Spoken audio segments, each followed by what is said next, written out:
윤석열 대통령이 이르면 오늘 국회를 통과한 노란봉투법에 대해서 또다시 거부권을 행사할 것으로 알려졌는데요. 자, 이번 국회에서 노란봉투법을 대표 발의했던 의원입니다. 더불어민주당의 이용우 의원과 관련 이야기 나눠보겠습니다. 어서 오세요. 네, 안녕하세요. 네, 거부권 행사할 걸로 전망하시죠, 의원님도? 이게 원래 국회에서 본회의 법안이 통과되면은 네. 시행되는 게 어떻게 보면 당연지사입니다.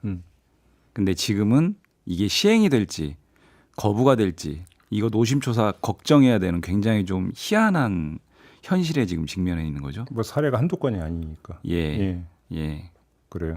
근데 의원님이 노란봉투법은 우리 정치의 늦은 반성문이다, 이런 말씀하신 적이 있는데 어떤 뜻으로 하신 말씀이세요?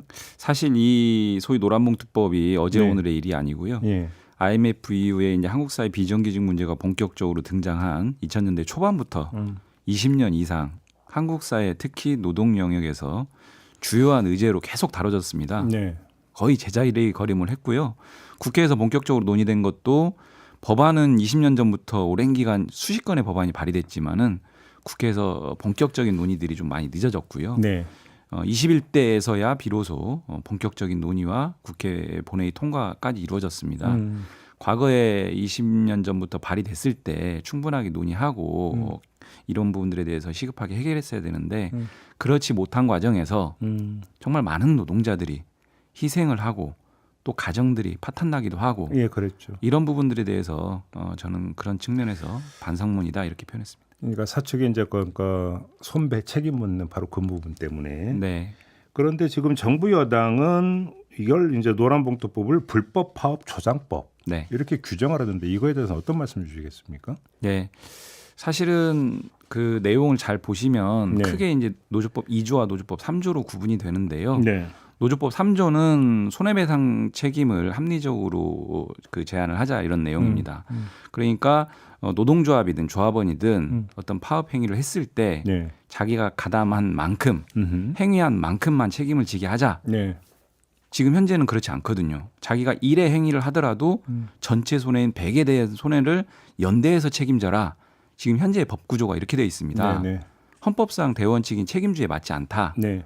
이런 부분들을 설명하는 것인데 마치 손해배상 책임을 다 면제해 주는 거 아니냐. 그러면 파업이 남발되는 거 아니냐. 이렇게 왜곡된 주장을 하는 것입니다. 네. 맞지 않고요.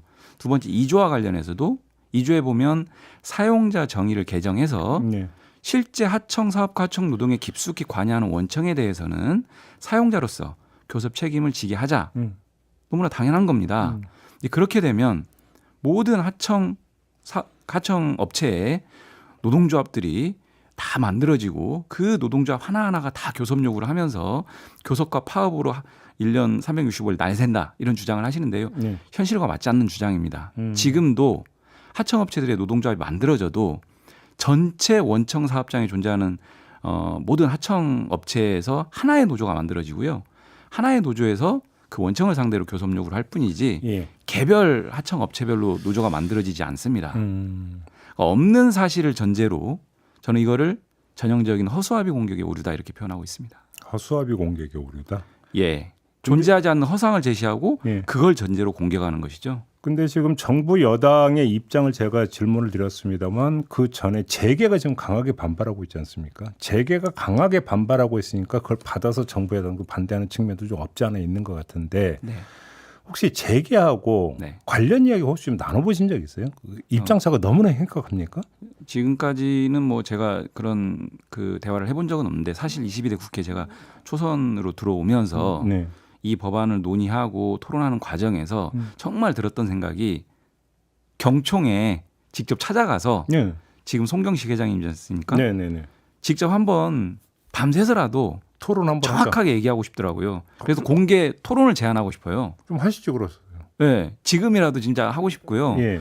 왜냐하면 내용을 정확하게 뜯어보면 재계가 그렇게 얘기하는 것처럼 그런 법안의 내용이 아니다. 저는 충분히 설명하고 설득할 수 있다고 보거든요. 예. 근데 아까도 말씀드린 것처럼 예를 들면 이런 겁니다. 이번 3조 내용과 관련해서는요. 소위 개별 조합원에 대해서는 손해배상 책임을 묻지 말자. 네. 이런 내용도 법안에 포함된 발의된 내용이 있었습니다. 근데 그런 내용들은 논의 과정에서 빠졌어요. 어허. 근데 빠진 내용을 여전히 붙잡고 그걸 전제로 비판하고 공격한다는 거죠. 예. 그러니까 있는 내용을 정확하게 파악을 하고 이해를 한 상태에서 우리가 논쟁을 하자.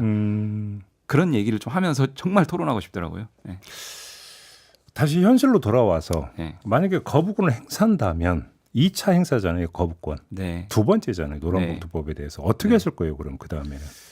일단 너무 답답한 상황인데요. 예. 예, 예. 아까도 말씀드렸지만은 예. 국회 본회의에서 통과되면 법은 시행이 돼야 됩니다. 근데 계속 이렇게 이제 국회로 다시 돌아오는 상황이 연출되는데요. 예. 일단은 이 노란봉투법의 필요성과 정당성은 다시 설명드리지는 않겠습니다. 이 시대에 정말 노동권의 사각지대에 방치된 하청 비정규직 노동자들의 권리를 최소한이라도 보장을 하자. 네.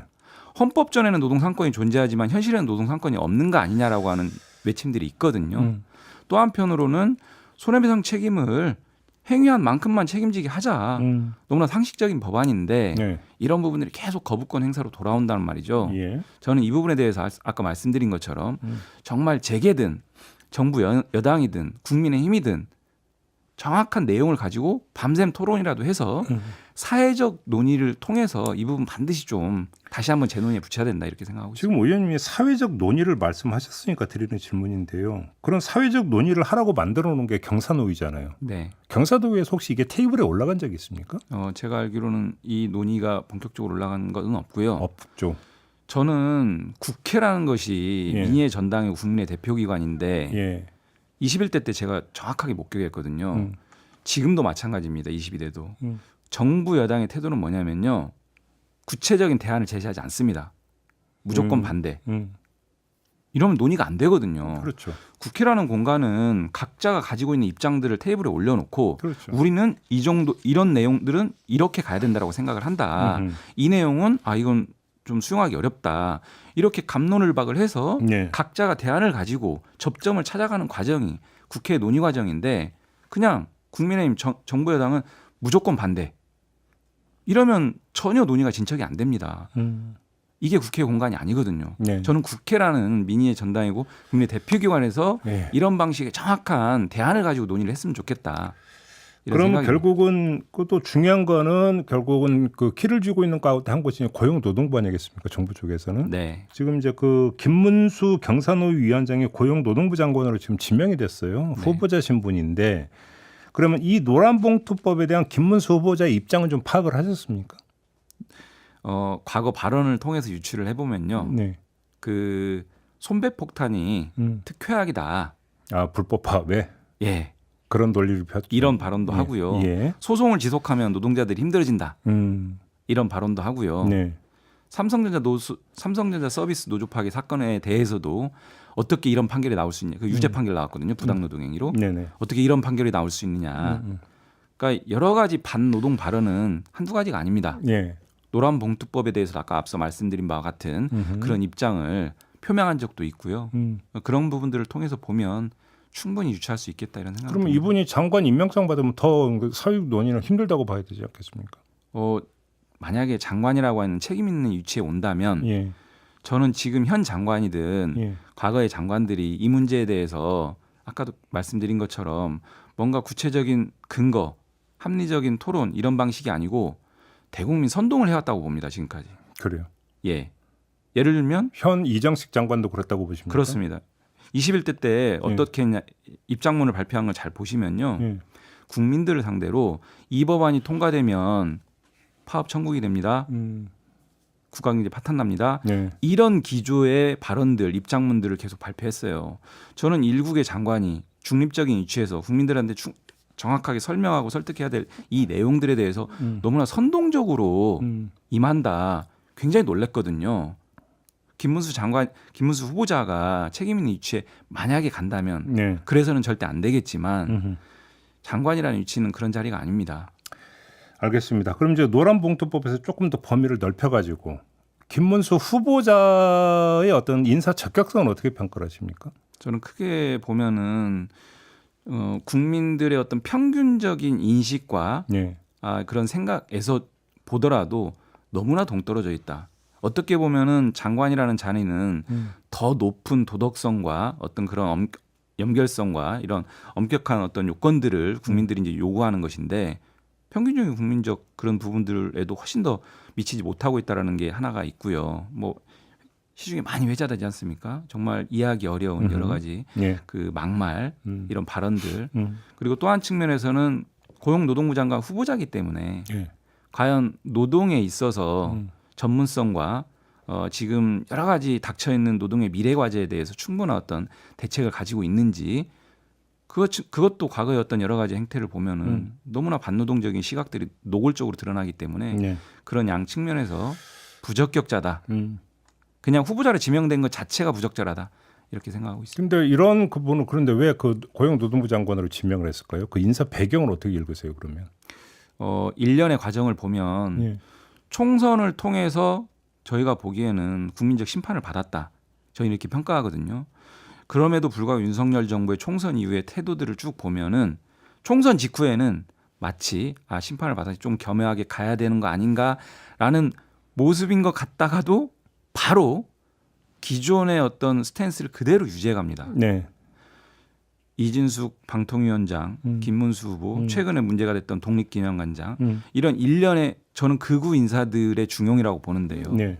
이런 방식의 인사 태도는 기존의 어떤 윤석열 정부가 고집하고 있는 그런 행보를 그대로 가져가겠다. 저는 그런 신호라고 생각합니다. 그러면 노란봉투법 전망은 더 암울해지는 거 아닌가요? 정부 대통령의 인식이 바뀌지 않는 이상 네. 쉽지 않은 건 맞습니다.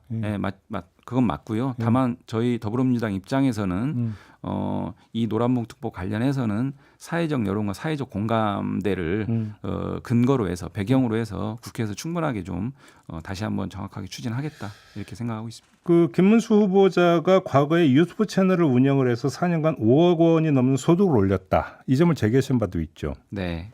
그런데 김문수 후보자가 반박을 하기를 아니 이거는 매출이지 순이익이 아니지 않느냐. 네. 본인이 가져간 건 월 104만 원 정도다. 이렇게 반박을 했거든요. 네. 어떻게 받아들이십니까?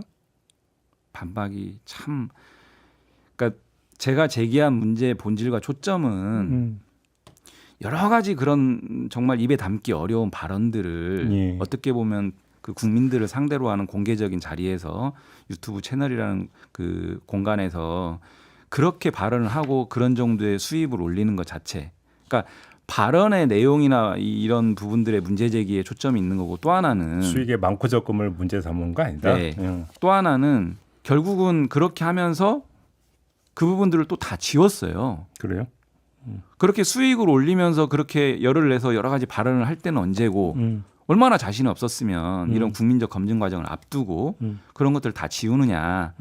자신 있으면 그거 다시 공개하고 정확한 인사청문 절차에 임해라. 그러기 자신 없으면 다시 원래 본업으로 돌아가라. 막 이런 취지가 본질적인 문제이기 때문에 네네. 뭐 그게 수입이냐 소득이냐 이거는 본질적인 문제가 아니죠. 김문수 후보자가 경사노위 위원장으로 있으면서 수당으로 1억 이상을 받았는데 위원장이 직접 주재한 본위원회 회의는 한 번에 그쳤다. 이 점을 제기를 하셨어요. 구체 어떤 내용입니까 이게? 김문수 후보자가 지금 경사노위 위원장으로 한 22개월 정도 예. 있었던 것 같은데요. 예. 그 기간 동안 예. 위원장으로서 가장 중요한 책무가 경사노위에 보면 본위원회라는 게 있습니다. 본위원회를 책임지고 운영하고 주재해야 되는데요. 단 22개월 동안 단 3차례 그리고 직접 주재한 건 단 한 차례. 잠깐 본위원회가 예. 가동이 된 총 횟수가 3번이고 예. 그중에 김문수 위원장이 직접 주재한 거 한 번이다? 한 번이고 서면으로 처리한 게 2번. 그러니까 그 3번 중에 2번은 서면 단 한 번만 직접 주재. 예. 23년도에는 한 번도 없었고요. 예. 그래서 22년도에 위원장 되면서 23년도까지 보면은 1년 훨씬 넘는 기간 동안 1억 원 이상의 어떤 말하자면은 수입이 생기는 거거든요. 근데 그런 수입을 받으면서 정작 주 임무였던 본위원회 이런 부분들에 대해서는 단 한 차례 그것도 서면으로만. 간단히 말하면 문호동 유임금이었다 이런 취지의 주장이신가요? 불로소득인 거죠. 불로소득이다. 예. 근데 세금 낭비고요. 이게 이제 양대노총이 경사노위 불참을 한 적이 있지 않습니까? 혹시 네. 그런 데서 빚어진 어떤 현상 이렇게 해석할 여지는 없습니까? 그 민주노총은 지금도 이제 지금도 안 들어가고 있고 한국노총은 네. 이제 지금 그 참여하고 있는데요. 그 본위원회는 과거에도 민주노총은 계속 이렇게 이런 입장을 가지고 왔기 때문에 네. 전 위원장도 이렇지는 않았거든요. 전 때 위원장도 제가 알기로는 11회 정도의 본위원회를 주재하면서 활동들을 해왔었고요. 문재인 정부 때 해왔었는데 김문수 후보자의 경우에는 이런 방식으로 일처리를 해왔다라는 거고요. 적극적인 설득 노력조차 없었다. 네. 이런 취지의 말씀이시겠네요. 네. 그러면 알겠습니다. 자, 오늘 이야기 이렇게 좀 마무리하겠습니다. 고맙습니다, 의원님. 네, 감사합니다. 더불어민주당의 이용우 의원이었습니다.